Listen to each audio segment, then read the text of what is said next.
ফারিকুম feel জান্নাতি ওয়া ফারিকুম ফিস সাঈর। আমার আল্লাহ রব্বুল আলামিন বলেন, বান্দা দুইটা রাস্তা তোমাদের জন্য দিলাম, একটা রাস্তা জান্নাতের আর একটা জাহান্নামের। এই জান্নাতের রাস্তায় চলার স্বাধীনতা আল্লাহ দিছে, জাহান্নামের রাস্তাও চলার স্বাধীনতা দিছে কি দিছে না। বরং মানুষ কি পায় জানেন? গুনাহ করতে মজা পায়। কি পায়? গুনাহ করতে মানুষ মজা পায়, ব্যাপক মজা গুনাহ করতে। নামাজ না পইরা বন্ধুদের সাথে আড্ডা দেওয়া ব্যাপক মজা, মিথ্যা কথা বলতে ব্যাপক মজা। মানুষ মিথ্যা বলে, কে না কে মিথ্যা বলে।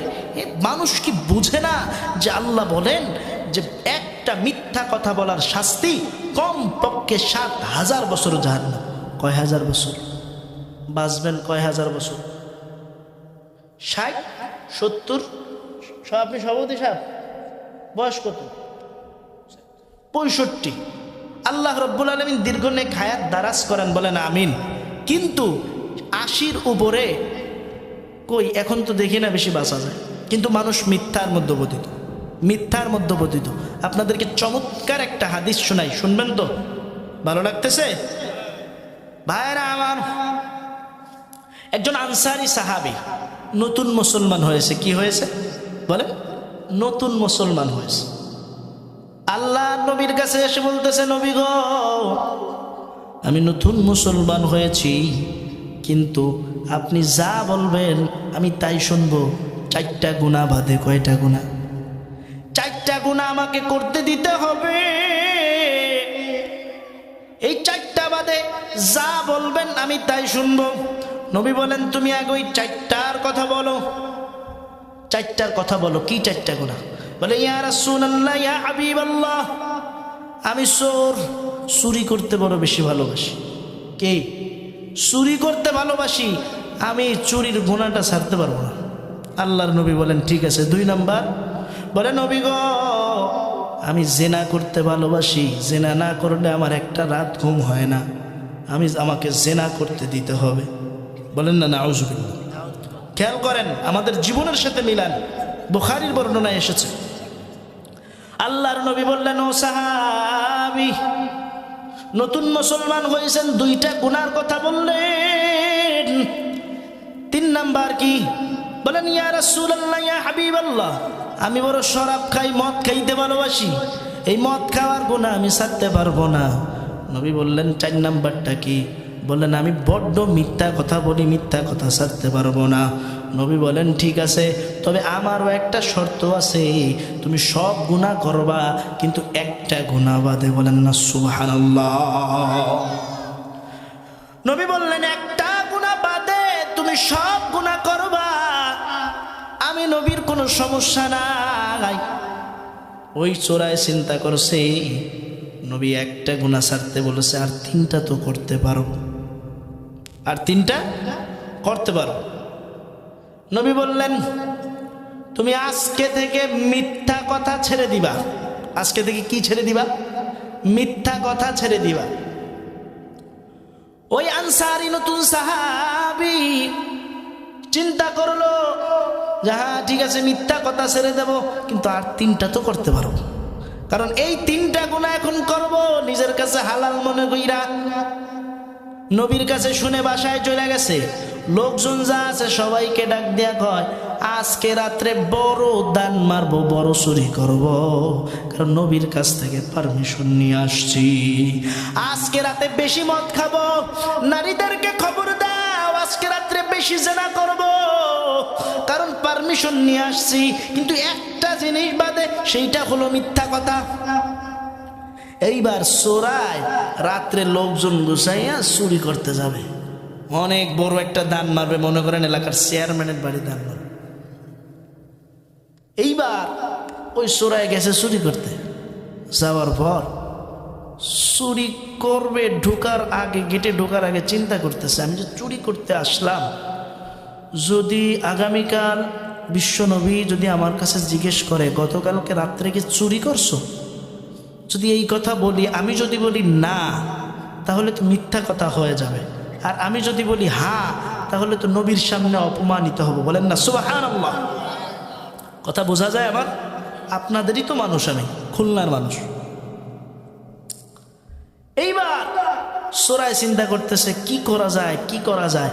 যা, আজকে থেকে চুরি করব না। বলেন না সুবহানাল্লাহ। কেমন মায়ার নবী একটা শর্ত দিছে। এইবার বাসায় এসে চিন্তা করতেছে মদ নিয়ে আসো, মদ খাবো। মদ খাইতে নিষেধ করে না, মদ খাওয়ার জন্য মদের সিবিটা হাতে নিছে। হাতে নেওয়ার পর চিন্তা করতেছে আমি যে মদ খাইতেছি, গতকালকে আগামীকাল সকালে যদি নবী আমার জিজ্ঞাসা করে আনসারী সাহাবী তুমি কি মদ্যপান করেছো নাকি, আমি যদি বলি হ্যাঁ আমি মদ্যপান করেছি, নবীর সামনে অপমানিত হব, লাঞ্ছিত হব। আর যদি বলি না আমি মদ পান করি না, তাহলে নবীর সামনে মিথ্যাবাদী হব। যা, আজকে থেকে আমি আর মদ খাবো না। এরপর 3 নাম্বার গুনাহ একটা বাকি আছে, জেনা করে। মহিলা নিয়ে আসছে জেনা করার জন্য। আনার পর ঘরের মধ্যে ঢুকে চিন্তা করতেছে নবী যদি সকালবেলা জিজ্ঞাসা করে রে তুমি কি জেনা করছো নাকি, যদি বলি হ্যাঁ সাহাবায়ে কেরামের সামনে আমি অপমানিত হব।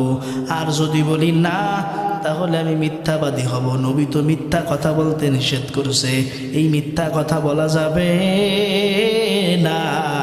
নবীর সামনে আমি অপমানিত হব না, নবীর সামনে আমি মিথ্যাবাদী হব না। যারে যা, আজকে থেকে আর কোনো গুনার কাজ করব না। তাকবীর মে কালমা মে নামাজ ও মে আযা মে আয় নাম ইলাহি से मिला नाम मुहम्मद, फरमाते हैं आदम को मुझे खुल्द तोरी में लिखा तू बात मिला नाम मुहम्मद, वमा अरसलनाका इल्ला रहमतल लिल आलमीन। আল্লাহ বলেন ও নবী আমি আপনাকে রহমত স্বরূপ দুনিয়াতে পাঠাইছি। কি স্বরূপ? গোটা জগতের জন্য রহমত স্বরূপ। মায়ার নবী শুধু মুসলমানের নবী না, মায়ার নবী হিন্দুদের নবী, বৌদ্ধদের নবী, খ্রিস্টানের নবী, জংলার বাঘের নবী, জংলার হাতির নবী, নবীদের মায়ার নবী, নবীদের নবী। বলেন না আল্লাহু আকবার। কেমন একজন নবীর উম্মত হইছ। নবী আনসারী সাহাবীকে বললেন ও আনসারী সাহাবী আজকে থেকে মিথ্যা কথা বলবা না, এক মিথ্যার দোহাই দিয়া একটা গুনাহও করে না। আল্লাহর নবী বলেন আল কিযবু উম্মুল খাতা, সমস্ত গুনাহের মা মিথ্যা কথা। সমস্ত গুনাহের মা কি বলেন? মিথ্যা কথা। একটা মিথ্যা ডাকতে গিয়ে আর একটা মিথ্যা, আর একটা মিথ্যা ডাকতে গিয়ে আর একটা মিথ্যা হয় কি হয় না? আমানত রক্ষা হয়। ভোটার নেতা আসছে ভোট চাইতে, ও নেতা আমি আপনাকেও ভোট দেব, আরেকজন আইছে ভোট চাইতে আমি আপনাকেও ভোট দেব, সবার সাথে ভোট দেব ভোট দেব কইরা টাকা খায়, আছে না নাই? আপনাদের এই পাশের বাজারের নাম কি? কাপাসডাঙ্গা। মনে করেন এই কাপাসডাঙ্গায় গেছেন মুরগি কিনতে। কি কিনতে? মুরগি কিনতে। যদি সব থেকে ছোটখাটো একটা দেশি মুরগি কিনতে যান কমপক্ষে 500 টাকা লাগবে কি লাগবে না? একটু আওয়াজ দিন। 500 টাকা লাগবে। যদি তার থেকে একটু বেশি যান একটা ছাগল কিনবেন। কি কিনবেন? ছাগল। এই ছাগলটা যদি কিনতে যান 10 থেকে 15,000 টাকা লাগবে কি লাগবে না? যদি আরেকটু উপরে যান তাহলে একটা গরু কিনতে 1 থেকে 1.5 লক্ষ টাকা লাগবে কি লাগবে না? একটা মুরগির দাম 500 টাকা, একটা ছাগলের দাম 10,000 টাকা, একটা গরুর দাম লক্ষ টাকা। এ মানুষ তুমি এতই পচে গেছো, এতই নোংরা হয়ে গেছো, তোমার একটা ভোটের দাম মাত্র 500 টাকা। 500 টাকায় মানুষ বিক্রি হয়ে যাইতেছে। ভালো কথা, আপনি বিক্রি হন, সমস্যা নাই। ওই নেতা ভোটে হওয়ার পর যত চুরি করবে, যত ডাকাতি করবে, যত টেন্ডারবাজি করবে, যত সাদাবাজি করবে, যত ধর্ষণ করবে, যত তার চেলাবেলা দিয়া মানুষের উপর জমির আইল ঠেলবে, এই নেতার গুনার ভাগের অংশ আপনার আমল নামায়ও চলে যাবে। সামনে আসতেছে, এজন্য আমানত ঠিক রাখতে হবে কি হবে না? ভাইরা আমার, নবী বলেন আল কিযবু উম্মুল খাতা, সমস্ত গুনাহের মা মিথ্যা কথা। অতএব মিথ্যা ছেড়ে দিতে হবে। পারবো না ইনশাআল্লাহ? বলেন ইনশাআল্লাহ। মিথ্যা কথা বলা যাবে না, কারণ আমার আল্লাহ আপনার যা প্রয়োজন তার থেকেও আপনাকে বেশি দিছেন কি দিছেন না? বেশি দিছেন। আপনারা গরিব মানুষ, এলাকার মানুষ, আল্লাহ রাব্বুল আলামিন ঘোষণা দিয়েছেন, স্পেশাল ঘোষণা দিয়েছেন যে একজন ধনীর 500 বছর আগে একজন গরিব জান্নাতে যাবে। বলেন সুবহানাল্লাহ। অতএব আপনাদের জন্য তো সুবর্ণ সুযোগ জান্নাতে যাবে। আপনার কতটুকু চাওয়া তার থেকে আমার আল্লাহ বেশি দিছেন কি দিছেন না? বলেন। আমাদের যা প্রয়োজন তার থেকে আল্লাহ বেশি দিছেন। আপনি তো একটা সৃষ্টির সেরা মাখলুক মানুষ। আমি শুরুতেই বলেছি আল্লাহ আদর কইরা বানাইছে মানুষ, যত্ন কইরা বানাইছে মানুষ। খুলিকাল ইনসানু দাঈফা। আল্লাহ আবারও বলছে আমি কিন্তু মানুষ বড় দুর্বল করে বানিয়েছি। কি করে বানাইছে? দুর্বল কইরা বানাইছে। আজকে সেই মানুষ মিথ্যার মধ্যে জড়িয়ে পড়তেছে, গুনাহের মধ্যে লিপ্ত হয়ে যাচ্ছে, নামাজ ছেড়ে দিচ্ছে, ঘুষ ধরতেছে। আল্লাহ যদি রাগ হয়ে বলতেন যে আজকে থেকে বৃষ্টি বন্ধ, তাহলে দুনিয়ার সমস্ত শক্তি মিলে এই বৃষ্টি নামক নেয়ামত কি দিতে পারতো? বলেন পারতো? যদি আমার আল্লাহ বৃষ্টি বন্ধ করে দিতেন, জমিনের মধ্যে ফসল হইতো না, জমিনের মধ্যে ধান চাল সবজি হইতো না, মাছ, আপনারা যে ঘের এলাকার মানুষ মিষ্টি মিষ্টি মাছ খান, বৃষ্টির পানি না হইলেই মিষ্টি মাছ হতো? মাছ হতো না। আমার আল্লাহ বলেন সব আমি আল্লাহর নেয়ামত, আমি আল্লাহর নেয়ামত ভোগ কইরা তুমি আমি আল্লাহর সাথে নাফরমানি করো, তাও একটা দিন আমি আল্লাহ রাগ কইরা খানা বন্ধ করি নাই, আমি আল্লাহ রাগ কইরা পানি বন্ধ করি নাই, আমি আল্লাহ রাগ কইরা সূর্যের আলো বন্ধ করি নাই, চন্দ্রের আলো বন্ধ করি নাই। আমি আল্লাহ যদি চন্দ্রের আলো, সূর্যের আলো, চাঁদের আলো বন্ধ করে দিতাম, আমার বান্দা তোমরা কই যাইতা, কোথাও যাওয়ার জায়গা থাকতো না। অতএব আমি বড় বান্দাকে বেশি ভালোবাসি। পয়গম্বর সুলাইমান আলাইহিস সালাতু ওয়াস সালাম একদিন আমার দয়ার মালিককে ডাক দিয়া কয়, আল্লাহ আমাকে আপনি অর্ধজাহানের বাদশা বানিয়েছেন, ও দয়ার আল্লাহ জমিনের মধ্যে যত পশু পাখি যা কিছু আছে সবার খানার ব্যবস্থা আপনি করেন।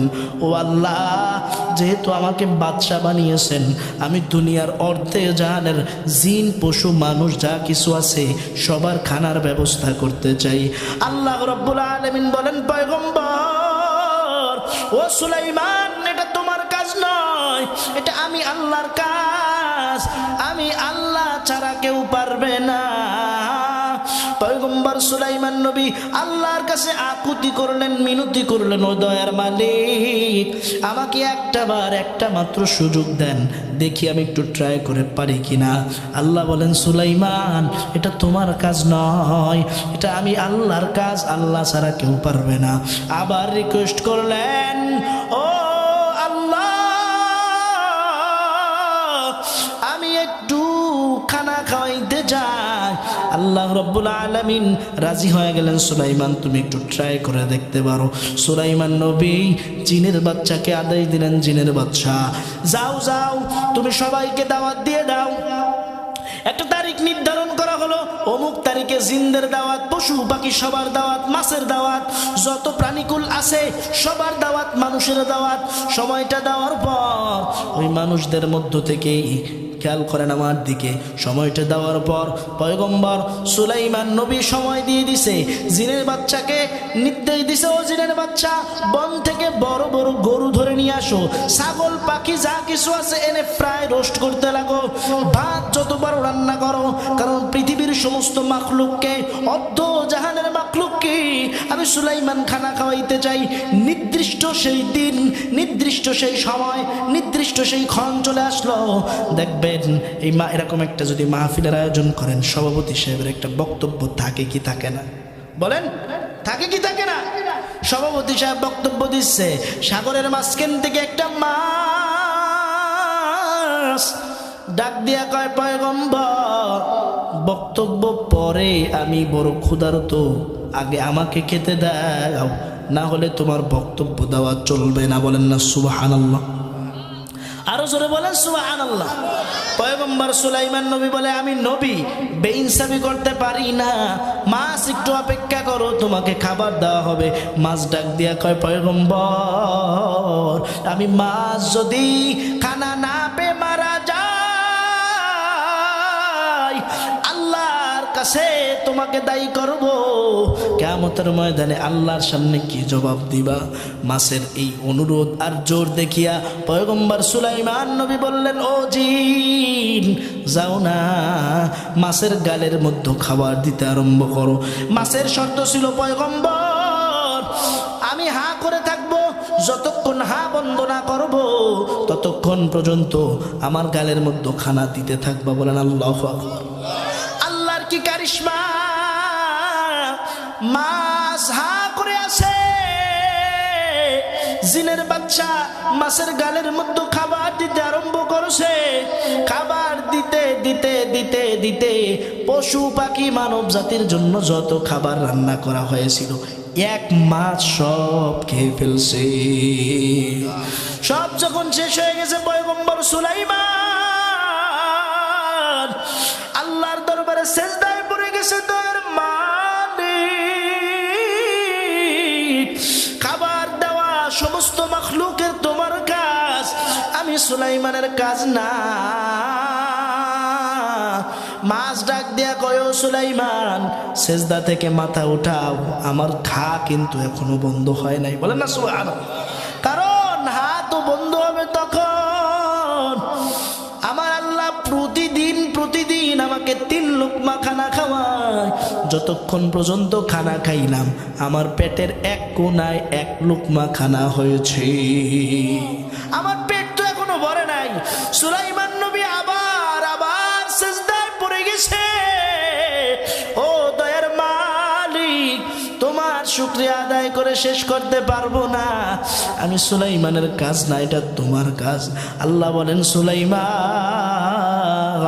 অর্ধজানের বাচ্চা ঠিকই আমি বানাইছি, কিন্তু আমি আল্লাহ যত পশু পাখি যা কিছু আছে রে, আমি আল্লাহ সবার যোগানদাতা, সবার রিজিক দাতা। ও সুলাইমান, আমি আল্লাহর যেটা কাজ তোমার সেটা কাজ না। এরে দুনিয়ার মানুষ, ভালো করে শুনো, ভালো করে শুনো গো। আমার আল্লাহ চাঁদের আলো, সূর্যের আলো, চন্দ্রের আলো সব তোমার আমার জন্য নিয়ামত হিসেবে পাঠাইছেন। তুমি এই নিয়ামতের শুকরিয়া আদায় করো না, আমি আল্লাহর নাফরমানি করো, আল্লাহর দাসত্বকে ভুলে গেছো, মিথ্যার মধ্যে তোমার জিন্দেগি চলে গেছে। হে দুনিয়ার মানুষ, নিজেকে একটু সংশোধন করা লাগবে কি লাগবে না? সবাই বলেন, লাগবে কি লাগবে না?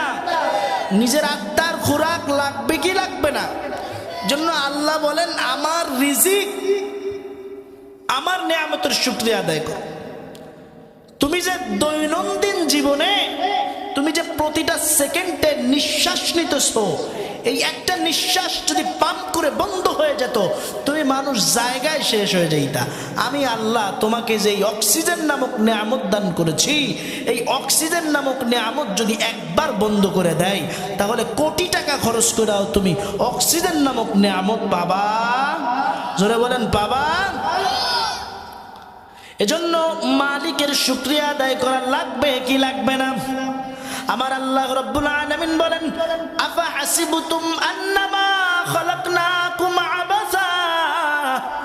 ও দুনিয়ার মানুষ, তোমরা কি মনে করেছো আমি আল্লাহ তোমাদেরকে অনর্থক বানিয়েছি?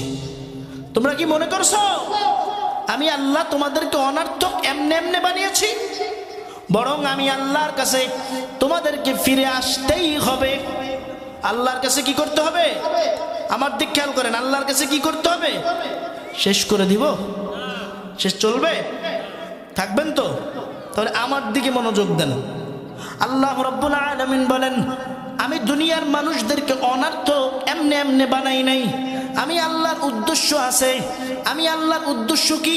ওয়ামা খলাকতুল জিন্না ওয়াল ইনসা ইল্লা লিয়াবুদুন। আমি আল্লাহর উদ্দেশ্য, দুনিয়ার মানুষ আমি আল্লাহর ইবাদত বন্দেগী করবে, আমি আল্লাহর দাসত্ব করবে, আমি আল্লাহর গোলামি করবে। দুনিয়ার মানুষ আল্লাহর গোলামি ছেড়ে বান্দার গোলামি করে কি করে না? জোরে বলেন, করে কি করে না? আবার কিছু কিছু মানুষ আছে, আল্লাহর সৃষ্টি মানুষ, সে বলতেছে যাকে দেখি না তাকে মানি না। বলেন না নাউজুবিল্লাহ। আল্লাহর সৃষ্টি মানুষ, তোরে আল্লাহ বানাইছে, আর তুমি বলো যাকে দেখি না তাকে কি মানি না। এখন আমরা যদি ওই নাস্তিকের কাছে প্রশ্ন করি যে তুমি তো দেখো না তাকে মানো না, তাহলে বলো তো, আচ্ছা মানুষ বলো দেখি রাত্রি কেন কালো, সূর্য বলো কোথা হতে পাইলো এত আলো, ফুলগুলো নানান রকম কেমন করে হয়, পাতাগুলো সবুজ বটে ফুলের মতো নয়, দুধ কেন এত সাদা, মরিচ কেন ঝাল, আমগুলো পাকলে বলো কেমনে হয় তালাল, পশু পাখি কয় না কথা, মানুষ কেন কয়, বলো বলো ওহে মানব এসব কেমন করে হয়। ভাবি সবই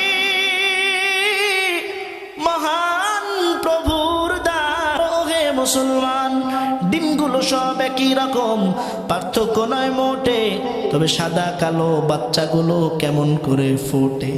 আমরা সবাই বাস করি এই পৃথিবীর অঙ্গে, হাতের লেখা মুখের চেহারা মেলে না কারো সঙ্গে, আর মেলে না কলমের সই বুড়ি আঙুলের টিপ।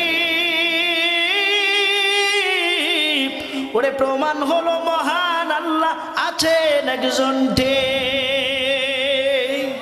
এই প্রশ্নের উত্তর দিতে পারবে কেউ? বলেন, দিতে পারবে? এক নাস্তিক চায়ের দোকানে বসে বসে বলতেছে, জামানার একজন ইমাম আছে যার নাম, আমাদের ইমামের নাম কি?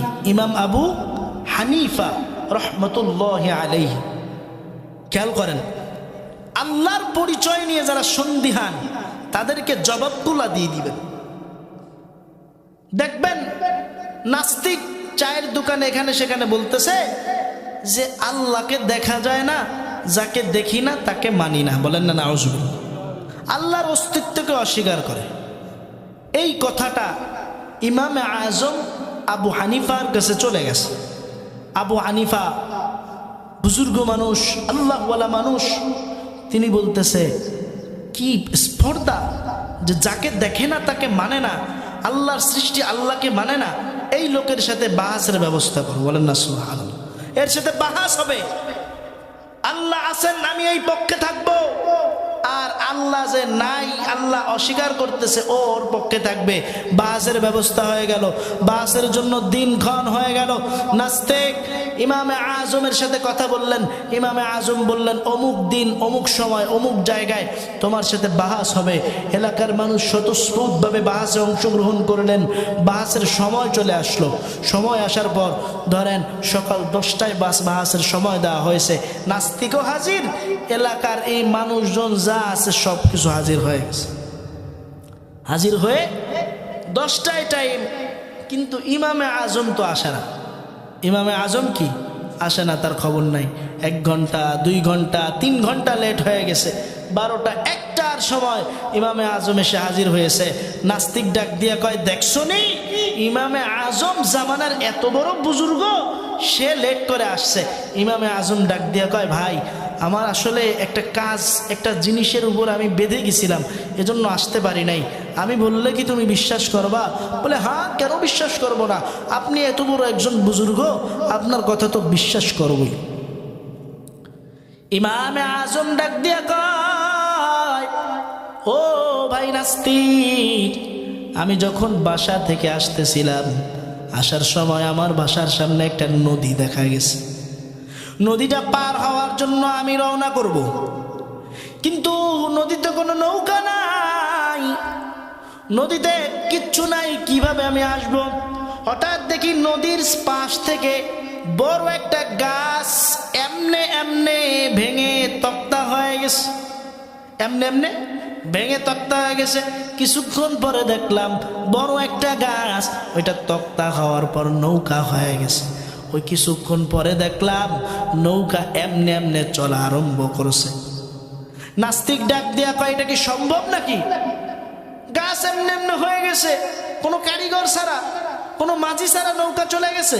এই পয়েন্ট ইমামে আজম আবু হানিফা বলে, এরে নাস্তিক, সামান্য একটা গাছ চিরে তক্তা হয়েছে, কারিগর লাগছে, কাঠুরে মিস্ত্রি লাগবে।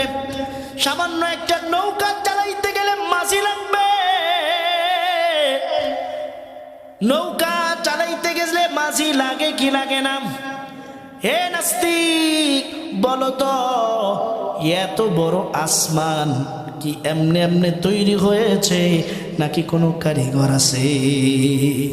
এত বড় জমিন তৈরি হয়েছে কেমনে একা একা তৈরি হলো কারিগর ছাড়া?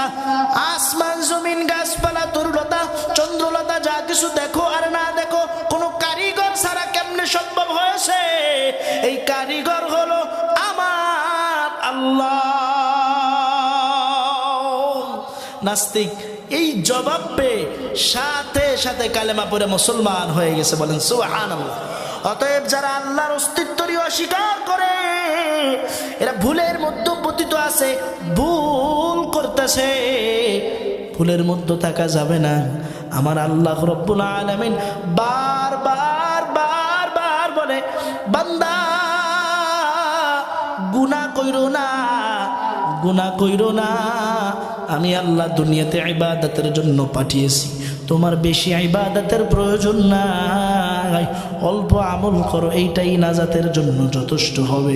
তুমি 5 ওয়াক্ত নামাজ আদায় করো, 5 ওয়াক্ত নামাজ আদায় করে তুমি নিজেকে নিজের জীবন চালাও, আমি আল্লাহ তোমার রুজি রুটির মধ্যে বরকত দান করে দিব। বলেন তো সারা রাত যদি একটা মানুষ তাহাজ্জুদের নামাজ আদায় করে কিন্তু ফজরের নামাজ পড়ে নাই, বলেন ওই তাহাজ্জুদের কোনো দাম আছে? বলেন আছে? তাহাজ্জুদের কোনো দাম নাই। কিন্তু আল্লাহর নবী বলেন, কোন বান্দা যদি এশার নামাজ আদায় করিয়া ঘুমা যায়, ফজর আবার উঠে ফজরের নামাজ আদায় করে, আমার আল্লাহ রব্বুল আলামিন এশা এবং ফজরের মাঝখানে যতটুকু সময়, এই ততটুকু সময় নফল নামাজের সওয়াব দান করে দেয়। আজকের দুনিয়ার পিছনে তুমি ছুটতেছো, আজকের দুনিয়ার মোহে তুমি ছুটতেছো, দুনিয়ার মেটে মেটে হুড়ের পিছনে তুমি ছুটো। আজকের মাইটা হুর বড় বেঈমান, তোমার সাথে প্রেম করবে, আর একজনের সাথে বিয়া বসবে, তুমি তার সাথে, তুমি মেটে হুড়ের পিছনে বৈশা তুমি পাগল হয়ে গেছো। আর আমার আল্লাহ বলেন, বান্দা তুই যদি আমার প্রেমে পড়তি, তোর রুজি রুটির অভাব হইতো না, তোর সুন্দরী বউয়ের অভাব হইতো না। মাঝখানে একটা কথা বইলা যায়, বলেন তো আমগো হুজুরের কি বউ নাই? নাই নাই? আমগো হুজুরের বউকে চেহারা খারাপ? চেহারাও খারাপ না। আমগো হুজুরেরও বউ আছে, আমরাও নামাজ আদায় করি, আমরা ইবাদত বন্দেগী করি, আমরা খানা খাই। এ যুবক ভাই, বরং তোমার থেকে সব থেকে দামি দামি খাবারগুলো আমরা খাই, খাই কি খাই না? সম্মানও আল্লাহ কম দেয় নাই, আল্লাহ রাব্বুল আলামিন সম্মান কম দেয় নাই, টাকা পয়সাও কম দেয় নাই, সুন্দরী বউ দিছে। এ যুবক, আমি তো 5 ওয়াক্ত নামাজ আদায় করলাম, মাদ্রাসায় পড়লাম, দ্বীনি ইলম শিক্ষা করলাম, কোরআন হাদিস পড়লাম, আল্লাহ রাব্বুল আলামিন না খাওয়াইয়া কোনো টুপিওয়ালাকে কি মারছে নাকি? বলেন মারছে? কিন্তু হে যুবক, তুমি কেমন হইছো? আজকে তুমি নেশার পিছনে ঘুরতেছো, তুমি নারীর পিছনে ঘুরতেছো, তুমি টাকার পিছনে ঘুরতেছো, তুমি সম্পদের পিছনে ঘুরতেছো, তুমি ক্ষমতার পিছনে ঘুরতেছো। এই নারী বাড়ি টাকা পয়সা ক্ষমতা কিছুই তোমার কবরে যাবে? বলেন যাবে? কবরে তো যাবে না, সুন্দরী নারীও কবরে যাবে না। বরং তুমি আজকে সুন্দরী নারীর প্রেমে পড়িয়া তুমি আমার মালিককে ভুলে গেছো। আজকে দেখা যায় আমার মা বোনেরা এমন ভাবে চলাফেরা করে, এমন ভাবে আমার মা বোনেরা রাস্তা দিয়ে হাঁটে, যুবকদেরকে আকর্ষণ করে। আমি বলবো, রে মা, তুমি বাইজিদ বুস্তামির মা, তুমি আব্দুল কাদের জিলানির মা, তুমি খাজা খানজালানী রহমতুল্লাহ আলাইহির মা, তুমি সৈয়দ ফয়জুল করিমের মা, তুমি রেজাউল করিমের মা, তুমি থাকবা পর্দার ভিতরে। হে মা, তোমার সম্মান আল্লাহর কাছে অনেক বেশি, আল্লাহ তোমাকে অনেক সম্মান দিছে, কিন্তু আজকে তুমি যেমন দুনিয়ার পিছনে ঘুরতেছো, তোমার রূপ যৌবন চেহারা তুমি সুন্দর চোখে দেখাইছো, তোমার কারণে মার্কেটে হাঁটা যায় না, বাজারের মধ্যে হাঁটা যায় না। কথা বলেন ঠিক কিনা? এ দুনিয়ার মানুষ, আমি বারবার সব জায়গায় মানুষদেরকে বুঝাই যে ইবাদতের মধ্যে আসো, আল্লাহর দাসত্বর মধ্যে আসো। তুমি যে মহিলা মানুষ বাজারে গেছো, তোমাকে যতগুলো পুরুষ দেখছে ততগুলো জিনার গুনাহ হইছে। এইবার তুমি যদি নিজেকে প্রদর্শন, নিজেকে আকর্ষণীয়ভাবে সাজাও, আমার আল্লাহর লানত তোমার প্রতি। কথা বলেন ঠিক কিনা? এজন্য হে মা, তোমার চরিত্র হবে ফুলের মতো পবিত্র। আজকে তোমার চরিত্র কেন ধ্বংস হয়ে গেছে? তোমার চরিত্রের মধ্যে কেন আজকে দাগ লেগে গেছে? গেছে কি? আল্লাহ রাব্বুল আলামিন আমার মা জাতিকে বড় সম্মান দিয়েছেন। মহিলা প্যান্ডেল আছে এখানে?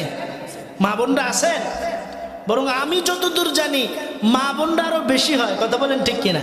সারা বাংলাদেশের যত জায়গায় মাহফিলে যায় শুনি, হুজুর মা বোনদের অনেক বেশি আনাগোনা আছে। বলেন না আল্লাহু আকবার। আমার মা বোনেরা কোরআন প্রেমী, কিন্তু যারা অবুঝ, যারা বুঝে না, তাদেরকে বুঝাইতে হবে কি হবে না? বলেন।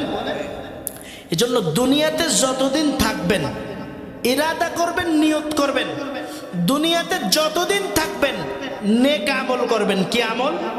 নেক আমল। আল্লাহর শুকরিয়া আদায় করবেন, নিজের যৌবনকে হেফাজত করবেন, পিতামাতার খেদমত করবেন। আমি ছোট্ট একটা ঘটনা দিয়া আমি আমার বয়ান শেষ টানবো। সম্মানিত ভাইরা, নিজের আমলকে হেফাজত, নিজেরকে নেক আমল করতে হবে। বনি ইসরাইলের জামানায় 3 জন যুবক, কয়জন? সবাই বলেন। বনি ইসরাইলের জামানায়, বুখারীর বর্ণনায় ঘটনা এসেছে, বনি ইসরাইলের জামানায় 3 জন যুবক, তারা চিন্তা করছে ঘুরতে যাবে। কই যাবে? ঘুরতে যাবে। আমাদের সমাজের যুবকেরা আছে না, এইখানে ঘুরতে যায়, কক্সবাজার ট্যুরে যায়, এরকম যুবক আছে না? নাই। তারা চিন্তা করছে ঘুরতে যাবে, তারা ঘোরার জন্য নিয়ত করে ফেলছে। তারা তাদের সওয়ার নিয়ে উদ্দেশ্য করছে ঘোরার রওয়ানা। তারা যাইতে যাইতে মরুভূমির মধ্যে চলে গেছে। হঠাৎ করে আকাশটা মেঘাচ্ছন্ন আকাশ হয়ে গেছে। আকাশের মধ্যে ঝড়ের পূর্বাভাস লক্ষ্য করা যায়। ঝড় আসতেছে। তারা দেখতেছে পূর্ব দিক থেকে বাতাসের একটা বড় আবহাওয়া আসতেছে। এইবার তারা চিন্তা করছে এসেছিলাম ঘোরার জন্য, মনোরঞ্জন করার জন্য, আজকে দেখি আমাদের মৃত্যুর কোলে ঢলে পড়তে হবে। ওই 3 বন্ধুর মধ্যে একজন বন্ধু ছিল, তিনি বলতেছে বন্ধু আমরা তো বাঁচতে মনে হয় পারবো না, কিন্তু ওই যে একটা পাহাড় দেখা যায়, চলো না ওই পাহাড়ের মধ্যে কোনো গুহা থাকলে বাঁচলে বাঁচতেও পারি। তারা 3 জন বন্ধু মিলে ওই গুহার মধ্যে চলে গেছে। পাহাড়ের কিনারায় যাওয়ার পর দেখে একটা ছোট্ট একটা গুহা। তারা ওই গুহার মধ্যে ঢুকে গেছে। ঢোকার পর তারা চিন্তা করছে যাক কোনো মতে ঝড়টা থামলে আমরা বাসায় চলে যাব, ঘোরার দরকার নাই। হঠাৎ করে পানি এবং বৃষ্টির চাপ,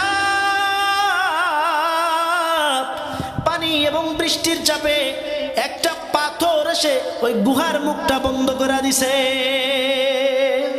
গুহার মুখ বন্ধ করে দেওয়ার পর যুবকরা চিন্তা করতেছে হায় হায়, এসেছিলাম তো বাঁচার জন্য। বুখারীর বর্ণনায় কোনো বানানো কথা বলতেছি না, এসেছিলাম তো বাঁচার জন্য, এখন দেখি আমাদের তো মৃত্যুর কোলে ঢলা পড়তে হবে। বলেন তো এই জায়গায় দুনিয়ার কোনো মানুষ কি জানে তারা ওই গর্তের মধ্যে আছে? কিন্তু জানেন কে? জোরে বলেন, জানেন কে? এই জায়গা থেকে বাঁচানেওয়ালার মালিক কে? আরো জোরে বলেন কে? জায়গা থেকে বাঁচানোর মালিক আমার আল্লাহ। বন্ধুদের মধ্যে একজন বলতেছে দুনিয়ার কেউ জানে না আমরা এখানে আসছি, কিন্তু এখানে বাঁচানেওয়ালা একজন আছে, তিনি হলো রব আল্লাহ। এই যুবক আমার বন্ধুগণ, দুনিয়াতে কোন নেক আমল করছো, কি আমল করছো, এই আমল অনুযায়ী যদি আল্লাহর কাছে দোয়া করো রে, আমার মালিক নেক আমলের বিনিময়ে মাফ করে দিবে। এইবার একজন যুবক নেক আমলের বিনিময়ে আল্লাহর কাছে দোয়া করতেছে, দয়ার আল্লাহ, জীবনে তেমন কোনো ভালো কাজ আমার জীবনে নাই, একটা কাজ আমার জীবনে ভালো আছে রে। আমি বাজারে গিয়ে গিয়ে দুধ বিক্রি করতাম। কি বিক্রি করতাম? বাজারে গিয়ে গিয়ে আমি দুধ বিক্রি করতাম। বাজারে গিয়ে দুধ বিক্রি করার পর অবশিষ্ট যতটুকু দুধ থাকতো আমি আমার বাসায় এনে পিতামাতাকে খাওয়াইতাম। কিন্তু একদিন হঠাৎ আমার সমস্ত দুধ বিক্রি হয়ে গেছে, অল্প একটু দুধ রয়ে গেছে, কিন্তু বাসায় ফিরতে আমার দেরি হয়ে গেছে। যে দেখলাম আমার আব্বা আম্মা ঘুম পড়েছে, আমি দুধ জাল করিয়া আব্বা আম্মার নিচে দাঁড়িয়ে আছি। যতক্ষণ পর্যন্ত আমার আব্বা আম্মা ঘুম থেকে উঠে নাই, ততক্ষণ পর্যন্ত আমি দুধ নিয়ে দাঁড়ায় আছি। আমার আব্বা আম্মা চোখ খুলে দেখে আমি সন্তান, আব্বা আম্মার শিওরে দাঁড়ায় আছি। আমার আব্বা আম্মা ডাক দিয়া কয়, ও সন্তান তুমি কি ঘুমাও নাই? বলে, মা আজকে দুধ না খেয়ে আপনারা ঘুমায় গেছেন, আমি ঘুম থেকে ডাকি নাই, এই কারণ আপনারা কষ্ট পাবেন। আর দুধ যদি উঠে দেখেন ক্ষুধা লাগছে, দুধ যদি না পান আপনাদের কষ্ট হবে। আল্লাহকে ডাক দিয়া কয়, তার মানে এই নেক আমলটা আমি দুনিয়ার কোনো মানুষদেরকে দেখাবার জন্য করি নাই, একমাত্র আপনার দেখানোর জন্য, আপনাকে উদ্দেশ্য ভালোবেসে মোহাব্বত করে করছি। ও আল্লাহ, আমার এই আমলটা যদি আপনার দরবারে পছন্দ হয়, এই আমলের বিনিময় আজকে আমাদেরকে এই গুহা থেকে রক্ষা করেন। যুবক ডাক দিয়া কয়, এই দোয়া করার সাথে সাথে দেখলাম পাথরের 1/3 ফাঁকা হয়ে গেছে। এতক্ষণ পর্যন্ত গুহার মধ্যে আলো ঢুকে না, বাতাসও ঢুকে না, এখন আলো ঢুকে বাতাসও ঢুকে। বাকি আছে কয়জন বন্ধু? 2 জন। দ্বিতীয় বন্ধু হাঁটু গাড়া দিয়ে বসে গেছে, দয়ার মালিক। এই যুবক তোমরা একটু ভালো করে শোনো এই কাহিনীটা। দ্বিতীয় বন্ধু হাঁটু গোনা দিয়ে বসে গেছে, আল্লাহ আমার একটা সুন্দরী রূপবতী গুণবতী চাচাতো বোন ছিল, আমি এই চাচাতো বোনটাকে বড্ড বেশি ভালোবাসতাম, মোহাব্বত করতাম, আমি ওকে মনে মনে বিছানায় চাইতাম, কিন্তু ওর সামনে কোনোদিন বলতে পারি নাই। একদিন আমি গিয়া বললাম, বোন গো আমি তোমাকে ভালোবাসি, তোমাকে আমি আমার কাছে চাই। বলেন নাউজুবিল্লাহ। এই কথা বলার সাথে সাথে আমার বোন ডাক দিয়ে কয়, আমাকে যদি কাছে পাইতে চাও, যদি আমাকে কাছে পাইতে চাও, তোমাকে 700 স্বর্ণ মুদ্রা দেওয়া লাগবে, তাহলে তুমি আমাকে কাছে পাবা। বলেন নাউজুবিল্লাহ। টাকা দেখলে, এখন টাকাওয়ালা ছেলে দেখলে মাইয়ারা তার জন্য পাগল হয় কি হয় না? টাকাওয়ালা টাকলাকেও মাইয়ারা বিয়া করে, কিন্তু ভালো যুবক নামাজিওয়ালা যুবক দেখে মেয়েরা বিবাহ করে না। সমাজটা এখন নষ্ট হয়ে গেছে। মায়েরা বাবারা কয় আমার মেয়েকে সরকারি চাকরিওয়ালার সাথে দিব, কিন্তু এইটা বলে না একটা নামাজি যুবকের সাথে দিব। আর যুবকেরা চিন্তা করে যে আমি একটা মডার্ন মেয়ে বিয়ে করব। যুবকেরাও পদ্মানিসীনা আবেদা মেয়ে বিয়ে করতে চায় না। আজকে যুবক সমাজের মধ্যে ধ্বংসাত্মক একটা মনোভাব চলে আসছে। সবচেয়ে বড় মনোভাব হচ্ছে মোবাইল, ঠিক কিনা? মোবাইলের গুনাহের মধ্যে যুবক চলে গেছে। যুবকের জীবন শেষ, যৌবন শেষ, যুবকের টাকাও শেষ। এজন্য ওই যুবক ডাক দিয়ে কয়, আমি আমার বোনটাকে কাছে পাওয়ার জন্য আমি চলে গেলাম বাহিরের রাষ্ট্রে, বিদেশ গেলাম চাকরি করার জন্য। গিয়ে আমি 1 মাস আর 2 মাস নয়, 6 মাস পর্যন্ত বসে 700 স্বর্ণ মুদ্রা গুছাইয়া আমি আমার বোনের কাছে চলে আসলাম। এসে বোনের হাতের মধ্যে 700 স্বর্ণ মুদ্রা দিয়া বললাম, বোন চলো তুমি আমার বিছানায়। আমি আমার বোনকে নিয়ে বিছানার মধ্যে গেলাম। দুনিয়ার কোনো মানুষ দেখে না, দুনিয়ার কেউ দেখে না, কিন্তু দেখেন কে? পানির নিচে গুনাহ করলে দেখে কে? সাগরের ভিতরে গুনাহ করলে দেখেন কে? বিলের মধ্যে, খালের মধ্যে, নৌকার মধ্যে গুনাহ করলে দেখেন কে? কিন্তু আল্লাহ দেখতেছেন ওই মহিলার মধ্যে, ওই সিমড়ির মধ্যে আল্লাহ রাব্বুল আলামিন ঈমানের নূর বাতি চালু করে দিছে। ওই যুবক বলে, আমি আমার বোনের শরীর থেকে কাপড়গুলো বিবস্ত্র করতে আরম্ভ করলাম। হঠাৎ করে আমার বোন ডাক দিয়া কয়, ইত্তাকিল্লাহ, ও ভাই গো, আল্লাহকে ভয় করো, কারণ দুনিয়ার কেউ আমাদেরকে দেখে না, কিন্তু দেখেন কে?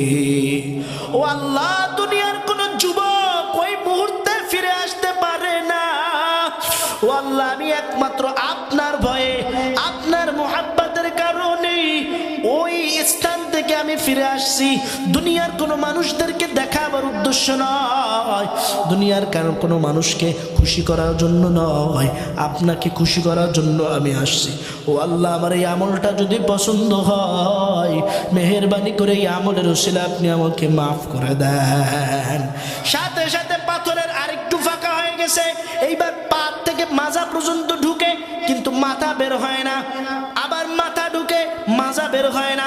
বাকি আছে কয়জন বলেন? একজন। তৃতীয় বন্ধু হাঁটু গাড়া দিয়ে বসে আল্লাহর কাছে দোয়া করতেছে, ও দয়ার মালিক, আমার জীবনে তেমন কোনো ভালো কাজ নাই, তবে একটা কাজ আছে। আমি অনেকগুলা বকরি পুষতাম, অনেকগুলা ছাগল আমি পুষতাম। এই ছাগলগুলা আমি ব্যবসা করতাম, আমার আন্ডারে অনেকগুলা কর্মচারী ছিল। কিন্তু আমি একদিন মনে মনে ভাবলাম যে আমি আর ব্যবসা করব না, আমি আর চাকরি করব না। সবার বেতন আস্তে আস্তে আমি দিয়ে দিলাম, কিন্তু একটা ব্যক্তি ছিল যার বেতন দিতে পারি নাই, কারণ সে সেই সময় ছুটিতে ছিল। ও আল্লাহ, ওই ব্যক্তির টাকাটা আমি রেখে দিয়েছিলাম, কিন্তু ওই ব্যক্তি কখনো আসে নাই। আর বর্তমান সমাজে কেউ যদি আমার কাছে টাকা দেয়, আমরা কি করি? আগে যায় বাজার কইরা খাই, খাই কি খায় না? আমানতের মাল খেয়ানত করি, করি কি করি না? সম্মানিত ভাইরা আমার, ভালো করে খেয়াল করেন। ওই যুবক ওই কর্মচারীর টাকা দিয়া আরো কিছু বকরি কিনলো, ওই বকরিগুলা পালন করতে লাগলো, কিন্তু কখনো কর্মচারীর দেখা নাই। হঠাৎ করে 2-3 বছর পর ওই কর্মচারী ওই মালিকের কাছে আসছে, মালিক, আমার কিছু টাকা আপনার কাছে আছে। ও মালিক, ওই টাকাগুলা যদি দিতেন আমার বড় উপকৃত হতাম। ও আল্লাহ, আমি যতগুলো ছাগল পুষছিলাম সব ছাগল গিলা দিয়া তাকে দিয়া বললাম, যাও, এগুলো সব তোমার। ওই লোক ডাক দিয়ে কয়, ও মালিক, আপনি কি আমার সাথে ইয়ার্কি করেন না, মস্কারি করেন না, ঠাট্টা করেন? পাবো আমি 500 টাকা, আপনি 5 লাখ টাকার জিনিস আমাকে দিয়ে দিতেছেন? বলে, হে যুবক, আমি তোমার সাথে ইয়ার্কিও করি না, মস্কারিও করি না, আমি তোমার সাথে ঠাট্টাও করি না।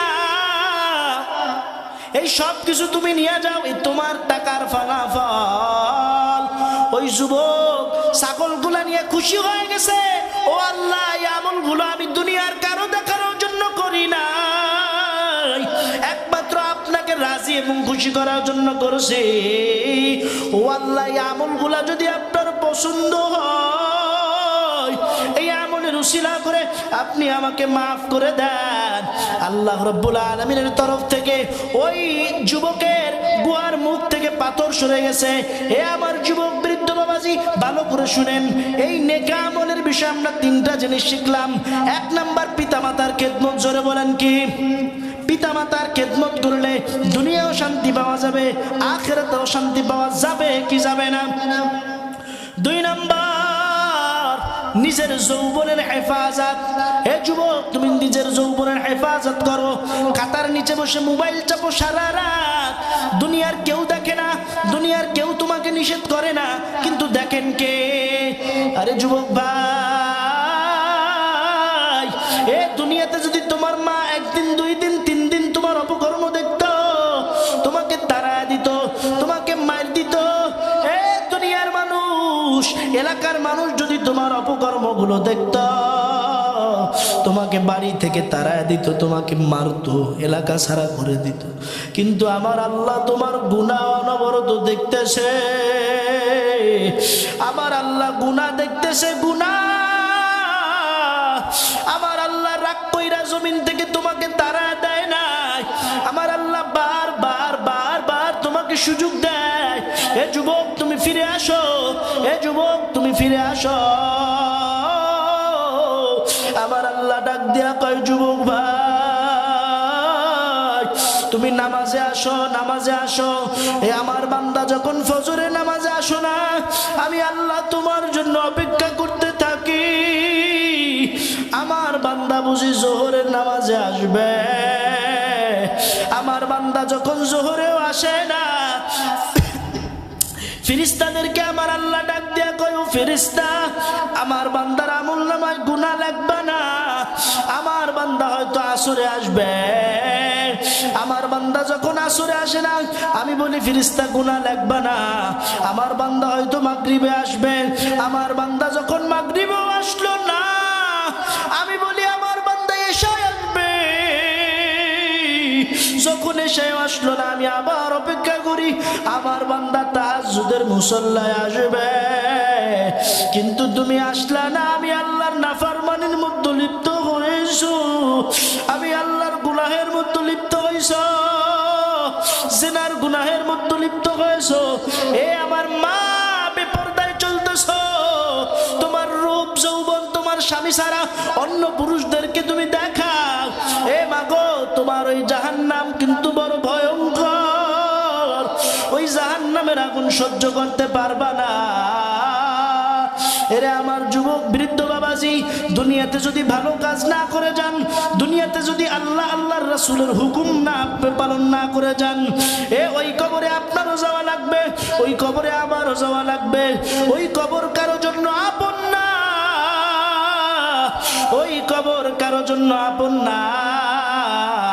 ওই কবর যদি আপন হইতো, নবীর মেয়ে ফাতেমা যখন ইন্তেকাল করলেন, হযরত আলী রাদিয়াল্লাহু তাআলা আনহু আবু যরকে বললেন, আবু যর তুমি ফাতেমার কবর খুঁড়তে যাও।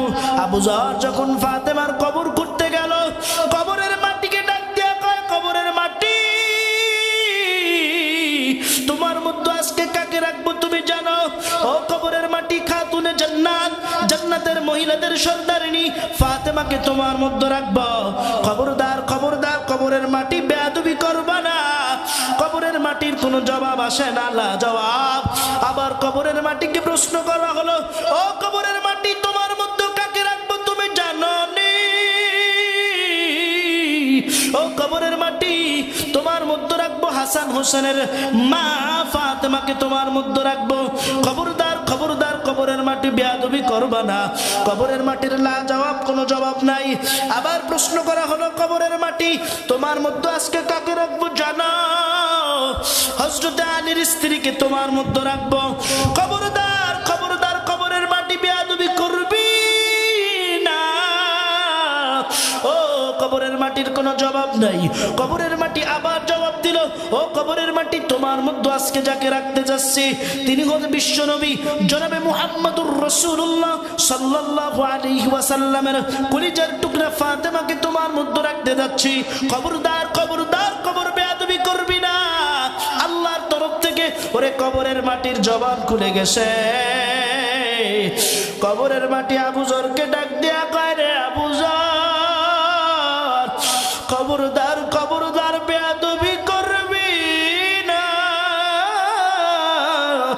কে নবীর মেয়ে ফাতেমা আমি চিনি না, কে হাসান হোসেনের মা আমি চিনি না, কে খাতুনে জান্নাত আমি চিনি না।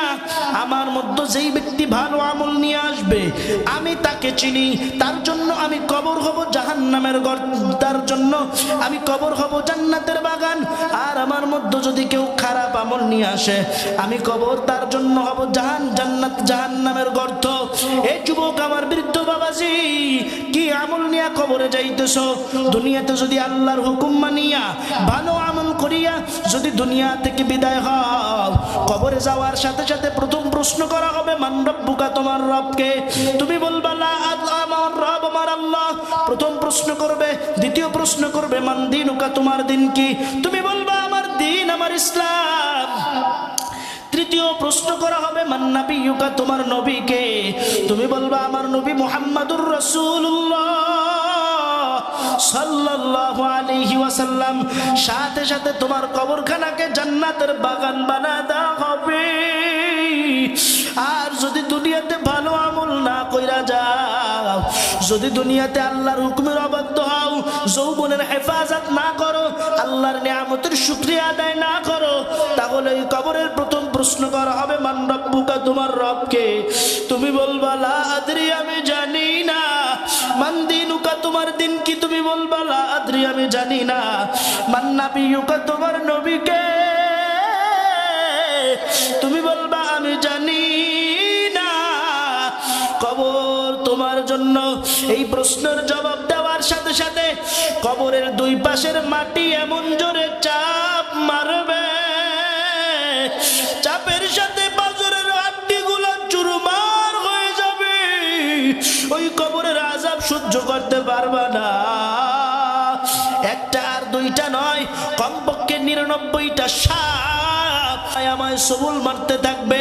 কবরের মধ্যে এমন ফেরেশতা, চোখেও দেখে না, কানেও শোনে না, কথাও বলতে পারে না।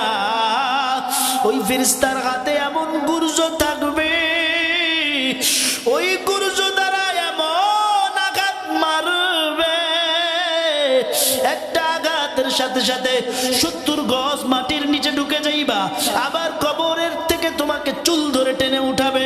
এরে আম্মা জান, তুমি তোমার চুল নিয়ে তুমি রাস্তাঘাটে ঘুরতেছো, এ তোমার কবরের মধ্যে এক একটা চুল এক একটা সাপ হবে।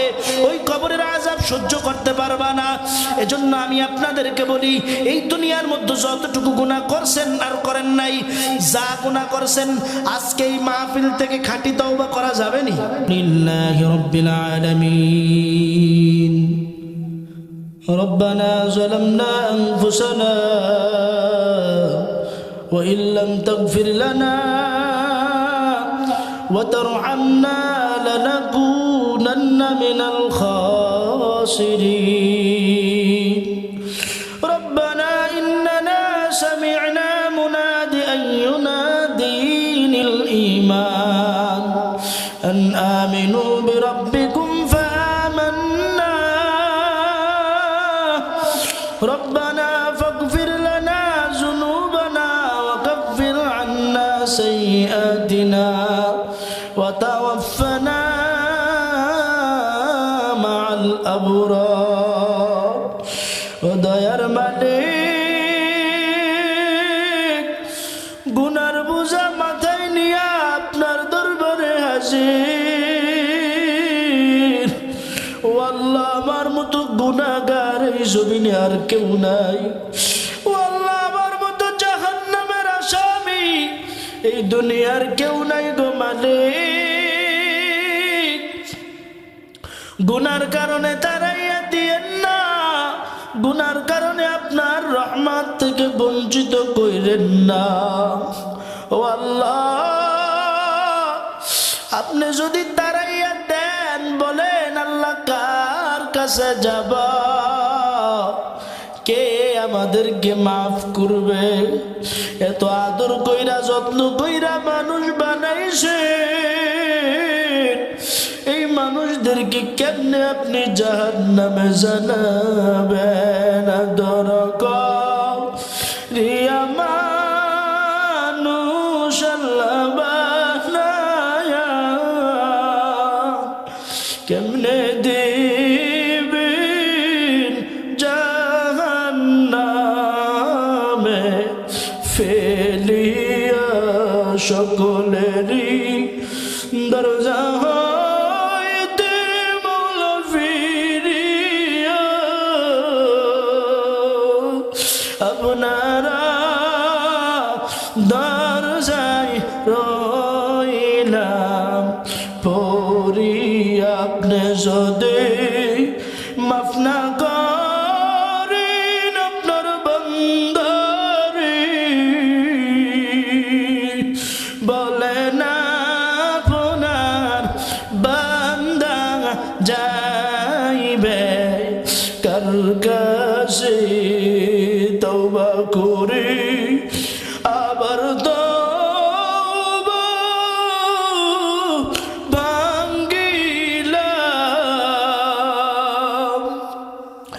অবশেষে খাঁটি তওবা করিলাম। ও আল্লাহ, আমাদের মতো গুনাহগার আর কেউ নাই।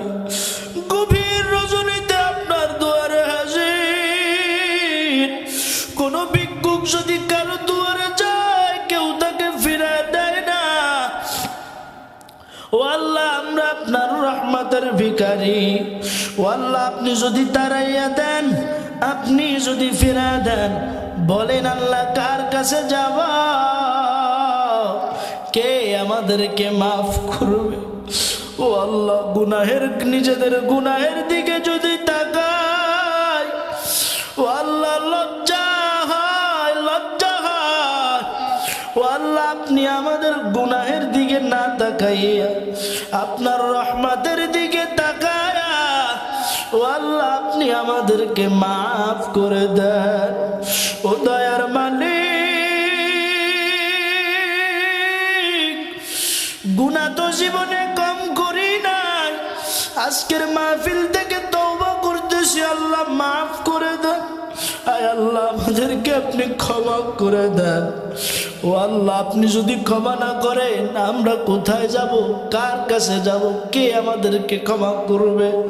ও আল্লাহ, মেহেরবানি করে ক্ষমা করে দেন। ও আল্লাহ, ও দয়ার মালিক গো, গভীর রজনীতে তাহাজ্জুদের সময় তোমার দুয়ারে আমি মুসাফির, হাত তুলছি কত দাড়ি পাকা মুরব্বীদেরকে নিয়ে, কত সমবয়সী যুবক বন্ধুদেরকে নিয়ে, কত মা বোনদেরকে নিয়ে হাত তুলছি। মেহেরবানি করে আমাদের হাতকে তুমি কবুল করে নাও। আয় আল্লাহ, এই মজলিসের মধ্যে কত মানুষ হাত তুলছে, ওরে কার জানে জনম দুঃখী মা, কার জানি জনম দুঃখী বাবা নাই, ওরে মা বাবা হারা এতিম সন্তানেরা তোমার দুয়ারে হাত তুলছে। ছোটবেলায় মা কত আদর যত্ন করতো, ও আল্লাহ সেই মা যাদের দুনিয়াতে নাই তারাই জানে মারা যন্ত্রণা কি। বাবার কাঁধে উঠে মাহফিলে গেছি, বাবার কাঁধে উঠে জুমার নামাজে গেছি, মসজিদে গেছি, আজকে সেই আমার জনম দুঃখী আব্বাও দুনিয়াতে নাই। আয় আল্লাহ, কত মানুষের পিতা মাতা দুনিয়া থেকে বিদায় হয়ে গেছে, রব্বে কারীম তাদের পিতা মাতার কবরখানা জান্নাতের বাগান বানায় দেন। আয় আল্লাহ, আত্মীয় স্বজন ময় মুরব্বী, দাদা দাদি, নানা নানি, পাড়া প্রতিবাসী, আয় আল্লাহ যারা কবরবাসী হয়েছে প্রত্যেকের কবরখানা জান্নাতের বাগান বানায় দেন। ও দয়ার মালিক, যাদের আব্বা আম্মা দুনিয়াতে বেঁচে আছে সুস্থতার সাথে দীর্ঘনেক হায়াত দারাজ করে দেন। আয় আল্লাহ, আজকের এই মাহফিলকে কবুল করে নেন, আয়োজকদেরকে কবুল করেন, শ্রোতাদেরকে কবুল করেন। আয় আল্লাহ, এই মাহফিলের জন্য আমার ভাই মুফতি আশরাফ আল হাবিব, মাওলানা রিয়াজুল ইসলাম সাইফি ভাই অনেক অক্লান্ত পরিশ্রম করেছে। রব্বে কারীম তাদের এই পরিশ্রমকে আপনি কবুল করে নেন। শ্রোতা যারা আছে প্রত্যেকের হাতকে কবুল করেন, মনের আশাকে পূর্ণ করে দেন। আয় আল্লাহ, কারো হাতকে আপনি আজকে ফিরাইয়া দিয়েন না। রব্বে কারীম, মাইক লাইট প্যান্ডেল যাদের তাদের ব্যবসার মধ্যে বরকত দান করে দেন। আয় আল্লাহ, এলাকার মধ্যে 5 ওয়াক্ত নামাজিওয়ালা বানায় দেন, মা বোনদেরকে পদ্মানিশিনা আবেদা বানায় দেন, এলাকার মধ্যে শান্তি বর্ষিত করে দেন। ও আল্লাহ, বদ্দিন উঠে দেন, দিন চালু করে দেন। এলাকার যত ময় মুরব্বী অন্ধকার গহীন কবরে চলে গেছে প্রত্যেকের কবরখানাকে জান্নাতের বাগান বানায় দেন। ও দয়ার মালিক, যাদের পিতা মাতা বেঁচে আছে সুস্থতার সাথে দীর্ঘনেক হায়াত দারাজ করে দেন। আয় আল্লাহ, আমার আব্বা আম্মা বেঁচে আছে সুস্থতার সাথে দীর্ঘনেক হায়াত দারাজ করে দেন। আয় আল্লাহ, আমার স্ত্রীর হায়াতের মধ্যে বরকত দান করেন, কন্যা সন্তান আছে হায়াতের মধ্যে বরকত দান করেন। যাদের সন্তান আদি আছে রব্বে কারীম দিনদার বানায় দেন। আয় আল্লাহ, আমাদের মনের মধ্যে যত কথা আছে আপনি কবুল করে নেন। আয় রব্বে কারীম, আপনার বান্দা ওসমান হাদি দুনিয়া থেকে বিদায় হয়ে গেছে, আমার ভাই ওসমান হাদির কবরখানাকে জান্নাতের বাগান বানায় দেন। আয় আল্লাহ, দেশের জন্য যারা শহীদ হয়েছে প্রত্যেককে কবরখানা জান্নাতের বাগান বানায় দেন। আয় আল্লাহ, আজকের মাহফিলের সভাপতি সাহেব আবুল হোসেন সাহেবকে কবুল করে নেন। মসজিদের জমিদাতা, মসজিদ করনেওয়ালা, মসজিদের সাথে যারা আছে সম্পৃক্ত সবাইকে আপনি কবুল করে নেন, দিনদার বানায় দেন। যারা অন্ধকার কবরে চলে গেছে কবরখানাকে জান্নাতের বাগান বানায় দেন। ও দয়ার আল্লাহ, জীবনে একবার হলেও আপনার হাবিবের রওজা মুবারক জিয়ারত করার তৌফিক দেন। ও আল্লাহ, জীবনে একবার হলেও মক্কা মদিনা জিয়ারত করার তৌফিক দেন। ও দয়ার মালিক, আপনার কাছে খাস করে ফরিয়াদ, আয় আল্লাহ, মৃত্যু তো একদিন আসবে, ওই মৃত্যুর কোলে সবার ঢলে পড়া লাগবে। আয় আল্লাহ, ঈমানের সাথে মৃত্যু দান করিয়েন আল্লাহ। আয় আল্লাহ, আজরাইল যখন চোখের সামনে আসবে রে, ওই আজরাইলের বড় বড় চক্ষু দেখে চোখের চাপা চোখটা উল্টে যাবে, বুকের সাথী ফেটে যাবে। ওই সময় আপনি মুখের মধ্যে কলমা নসিব করে দিয়েন আল্লাহ। মৃত্যু যদি দিবেন, আয় আল্লাহ, মৃত্যু তো হবেই, শুক্রবারের দিন মৃত্যু দান করিয়েন। মাসটা যেন হয় রমাদান মাস, দিনটা যেন হয় শুক্রবার। আয় আল্লাহ, সময়টা যেন নামাজের হালতে হয়, কোরআন পড়নেওয়ালা অবস্থায় হয়। আয় আল্লাহ, আমাদের মৃত্যুটা রাস্তাঘাটে রোড অ্যাক্সিডেন্টের মৃত্যু দিয়েন না। সারা দেশ দৈনিক সফর করা হয়, আয় আল্লাহ, রোড অ্যাক্সিডেন্টের মৃত্যু থেকে আপনি হেফাজত করেন। আয় আল্লাহ, জবান থেকে এমন কথা বের করে দেন মানুষের হেদায়েত হয়। আয় আল্লাহ, হিংসা মুক্ত জিন্দেগি দান করেন, অহংকার মুক্ত জিন্দেগি দান করেন। আয় আল্লাহ, আমাদের প্রত্যেকের দোয়াকে আপনার হাবিবের ওসিলায় কবুল করে নেন। সুবহান রাব্বিকা রাব্বিল ইজ্জাতি আম্মা ইয়াসিফুন ওয়া সালামুন আলাল মুরসালিন ওয়ালহামদুলিল্লাহি রাব্বিল আলামিন।